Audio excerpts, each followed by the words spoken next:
It has been statistically proven that morgues prefer to hire women, and for the exact reason you would think. This topic is gonna upset a lot of people, so if you're not interested in hearing about it, click out. I'm not endorsing it, we're just talking about it. Now, necrophilia, when you look it up, the definition is the sexual attraction or having intercourse with a corpse. And you're probably thinking, like, why can't these morgues just have cameras? Well, usually morgues are very small businesses or owned by families, so they don't have like unlimited money to be spending, meaning their security is usually kind of mid. And like they can't afford to have someone sitting there watching the security cameras at all times. / the owner is the one doing these things. Now, obviously this could happen to either gender, but it is more common for female corpses to experience it with alive males. Shocker, I know.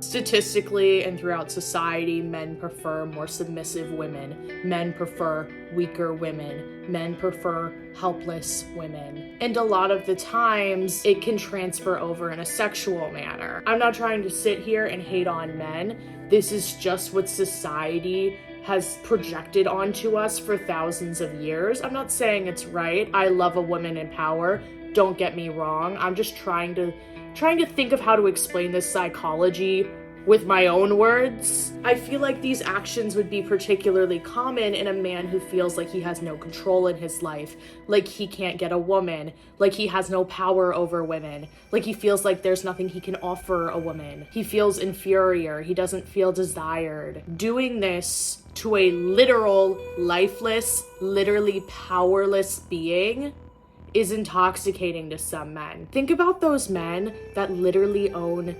stalls. Think about some men are like marrying stalls or owning stalls instead of wives, or just they can't get a woman so they just have a stall. I love her completely and utterly, and she's exactly the same way about me. She thinks her feet are like one of her best and cutest assets. She-chan is for my happiness. You know, if I play along and pretend that she can see, she can hear, that sort of thing, well, if that's what makes me happy, you know. It's the same deal. It's a lifeless body they can use for their own pleasure. You also hear about men doing it with women while they're sleeping. It's the same deal. They're lifeless, they're powerless, they're just laying there for you. Like you're just an object to them. You hear about women being objectified. I feel like that's kind of where all of this comes from, personally. This is like not like super far-fetched to say. And when you Google it, it proves my point. The necrophiliac develops poor self-esteem, perhaps due in part to a significant loss. They are fearful of rejection by others, and they desire a sexual partner who is incapable of rejecting them. I was kind of right.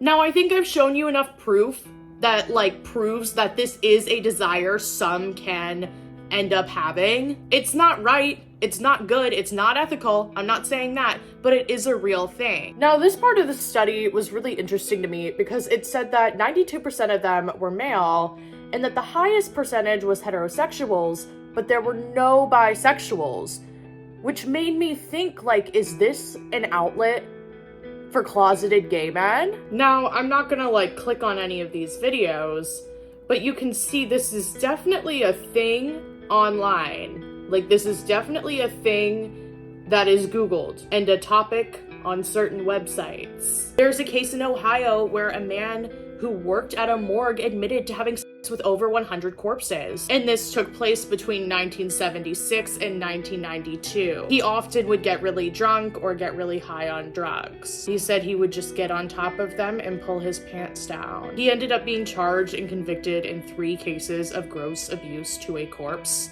Yeah, it is gross and it is abuse. His DNA was discovered on the body of a 19-year-old girl who had passed after she had passed. So that's disgusting that he's a grown man and he would do that to someone so young. He admitted that he had sex with that body and other victims while they were awaiting their autopsies. I never knew I had to be paranoid about this when I passed.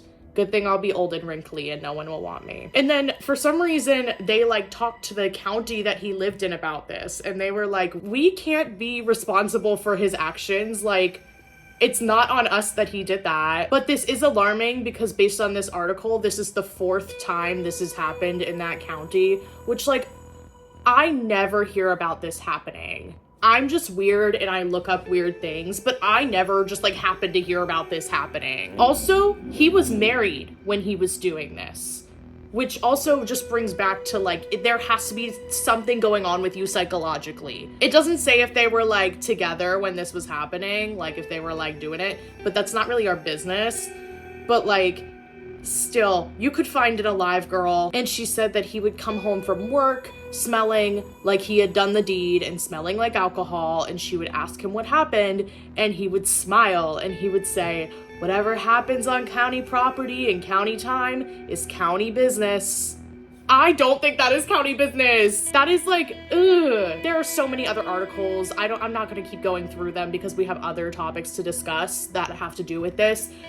But you can tell, like, this is, like, a thing. But yeah, there's so many other articles about this. Like, it's pretty much the same story for everybody. Like, oh, he got caught, and they found out he did it with, like, 800 corpses. Like, it's always, like, so many. It's never like, oh, he did it once, and then he was like, ooh, this is weird. It's always, like, it kept happening. Okay, there's a Reddit thread I recently stumbled upon called Morgues Prefer to Hire Women. This man said that he worked as a mortician assistant for about 6 years, and that this is true, especially for smaller morgues and funeral homes. There were usually only about 3 to 5 employees. He ended up moving, but he was really experienced in being a mortician, and he applied for one of these jobs, and they turned him down, even though he had like really good references and an awesome work history. And he said, why did you guys turn me down? And they said, we can't afford the security. And he was like, what are you talking about? And he kept asking and he kept asking, and they finally gave him and he was like, oh. This happened back in ancient Egypt, and they were considering passing this law in Russia in 2012. Don't know if they did, don't want to know, don't care too much. But the law is that you're allowed to have a little farewell intercourse with your partner before they get all like wrapped up. And the law would make you legally entitled to be able to do this 6 hours after their death. Now, I am kind of speaking negatively about the author. I really did enjoy this book I read, but it did have very heavily graphic depictions and like scenes of necrophilia, and like talk about like the thoughts and desires that this character had.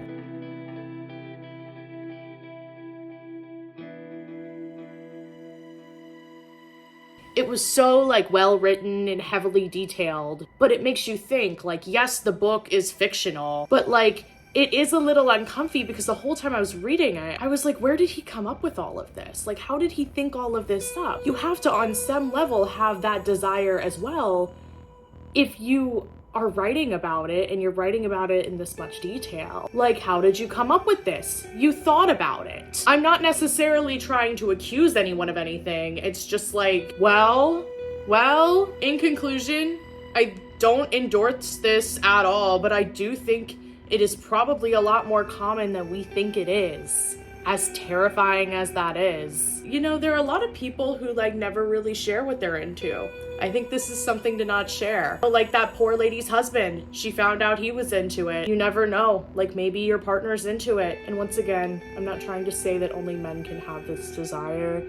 I don't want to like bash men. Like, I mean, these men were awful, but like, I don't want to like be like, I hate men are the worst. But like, you don't hear about women having this desire, but maybe it's just because they never got caught. It would mean a lot if you interacted with this. Bye guys.